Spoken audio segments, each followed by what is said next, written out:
Almost 1400 years ago, a group of 72 men, women and children stood in the face of 30,000 soldiers in the deserts of Kerbala. Among the 72 was a man known to be as one of the leaders of the youth of paradise. He was a man who refused to bow to tyranny and ignore oppression. He was a man whose slogan and message resonate eternally through the winds of time. He is Hussein ibn Ali, the revolutionary martyr and the grandson of the Messenger of Allah, Muhammad sallallahu alayhi wa alihi.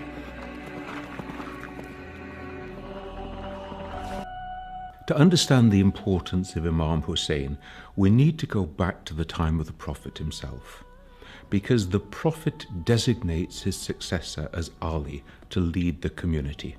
And so we start to establish a principle of God deciding who should be the leader of the community. Yazid is a very bad example of Muslim life, let alone of Muslim leadership. He openly disobeyed the commands of God. He openly disobeyed the Sharia. It's a crisis of leadership and a crisis of deciding how are you going to respond when injustice and tyranny is facing you.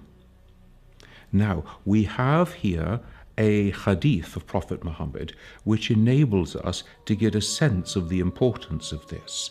He says on one occasion, the greatest jihad is to speak the word of truth into the face of a tyrant. This is the highest challenge to any human being, to actually face down a tyrant and not give in.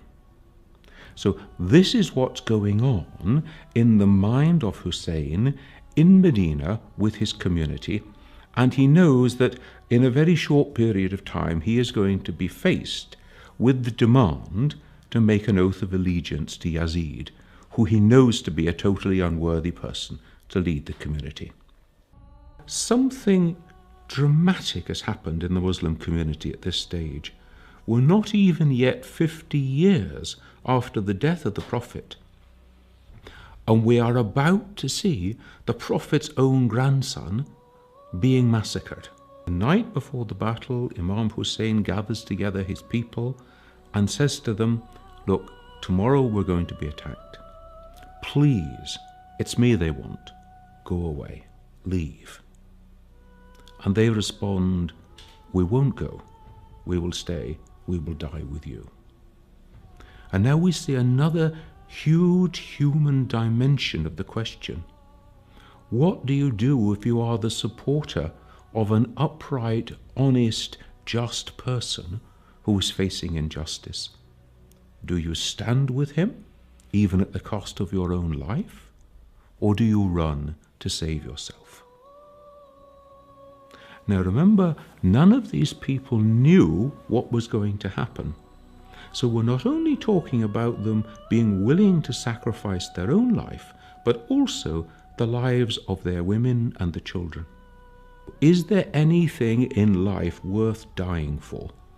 Is there anything so important that you are prepared to take a stand on it and not give in, even at the cost of your own life? Hewer is lined up with the Umayyad army, and he knows that he is soon going to be given the order to attack. And he breaks ranks. And he rides down to Imam Hussein, he throws himself from his horse, and he asks for his forgiveness. I am the one. I have brought you to this place. I have corralled you in the field of your own death. Hussein raises him up, forgives him, and restores him to human dignity. Imagine the spiritual strength of one who will raise up the person who has brought him to the point of oppression. They are short of water, and somebody goes to try and get water, and so we have a heroic story. The half-brother Abbas goes to try to get water and bring it back to give it to the women and the children of the community, and he's cut to pieces in the process. Hussein actually takes out his own infant son, a baby in arms, and pleads with the Umayyads. I know that you've got it against me, but why should you have it against the baby? Give the baby water. Have mercy on the child. If you won't trust me with the water, I'll leave the child on the rock and you can give it water. And the response is to kill the child in the arms of his father. Imam Hussein does not belong to one group. He has been acknowledged and revered by figures of all demographics and denominations throughout time. If we are to understand the meaning of Kerbala, we need to take it out of an Iraqi context, out of a Shia context, out of a Muslim context, and to see it as a piece profoundly of human drama. As a community, we have a history. We didn't just start with our own generation, and we can look back into how other human beings lived the human project. We can take examples from them. We can also take warnings from them. These are the circumstances that led these people to do these terrible things. This is the person who in this situation responded in this wonderful and noble way. Remembering, keeping alive, commemorating those events gives us something upon which we can reflect in our own human lives today. I, as a Christian, would also want to take my own lessons in remembering the events of Kerbala, to remember the day. We have a phrase, to keep the day as holy. Holy not in the sense that this is a wonderful thing, but holy in the sense that this is a profound moment of human history. And then to remember the events, to keep them alive. The word remember doesn't just mean, oh, I recall the facts. It means, in a sense, remembering them, reliving them. They live on in my life and memory. And so I am reflecting then, what do those events mean for me today, and how do they speak to my human condition? I think the second thing is that Imam Hussein is called the Prince of Martyrs. And as the Prince of Martyrs, he gives an example to every human being of total surrender, total submission to the will of God. Because the martyr is one who makes the total surrender of their life to God. Even my very existence is in your hands. If it be your will, I will accept death at the hand of the enemy. And this reminds us of the human need to surrender all to God, to acknowledge that we are the servants of God, that our lives do not belong to us, they belong to God. And if it should please God that I should die at this time in this way, who am I to complain? Who am I to say to God, I know better? So martyrdom is a profound example of human submission, of human acceptance of the divine will in all things. Now, we may not be called to martyrdom today, but we are called to submit to the will of God today in every way. So remembering the events of Kerbala are a way of remembering the human vocation to be the servant of God. What I find so attractive about the life of Imam Hussein is the many dimensions of his life, even just in these few days leading up to Kerbala itself. We see some remarkably virtuous aspects of the life of Hussein. He is generous and kind with the enemy. He gives them water. He gives their horses water. He gives them, as it were, human dignity and respect. The way that we treat our enemy. Are these fellow human beings like me? They have mothers and fathers, they have wives and husbands, they have children and families just like me. The ultimate human responsibility to take another human life. Another great thing that I take from the story of Hussein is his courage.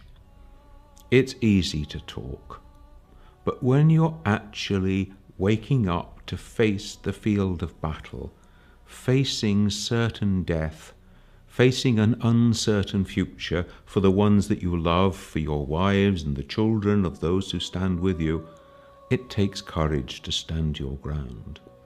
And human courage is a very important part of the dignity of being human, in small things and in great. Ali was fighting against the enemy, and the battle was going backwards and forwards. The two of them were fighting together, and eventually Ali overpowers him, has him on the floor, and is just about to kill him. And his enemy from the floor spits into his face. And Ali puts away his sword and walks away. And his own supporters are saying, "What are you doing? You had him. He was on the floor. He was in your hands. One stroke and you would have killed him." And Ali responds, "And I would have done if I could have delivered that stroke before he spat in my face. Because then I would have been acting with right motives, with right intention. But once he spat in my face, I was so angry that he had insulted me in this way that I would have been acting for the wrong motives, the wrong intention, and I could not kill him in that situation." Now then, this reminds us of the morality of warfare and fighting. It reminds us of how you treat your enemies when they are captive, and we see the way in which the women and children of the field of Kerbala were treated with inhumanity, with disrespect, without human dignity. Is that an appropriate way to treat another human being, just because they are your prisoner? We see the way in which the dead are mutilated and destroyed so that you can hardly find bodies to bury. Hussein dies in the desert. His followers are killed with him. These are, in the terms of the world, pretty insignificant acorns. And yet it reminds us that God's acorns grow into mighty oak trees. Because here we are 2,000 years after the time of Jesus, 1,400 years after the time of Hussein, and we remember them, and they are examples to us still, and their names live on in the lives of their followers in ways that they could not possibly have imagined. And it reminds us then, in our life of faith, what matters is not the impact that we have, how can we measure it, but how faithful are we to what God calls us to do and to plant, in the trust that the acorn that we plant today, however small it may be, in God's good grace and in God's good time, can grow into a mighty oak. This is the life of faith. We do not ask to see results now. Every day we have the opportunity to live the Kerbala spirit. Every day we have the opportunity to show those higher virtues that Hussein showed. And so Hussein becomes a role model, an example for every human being.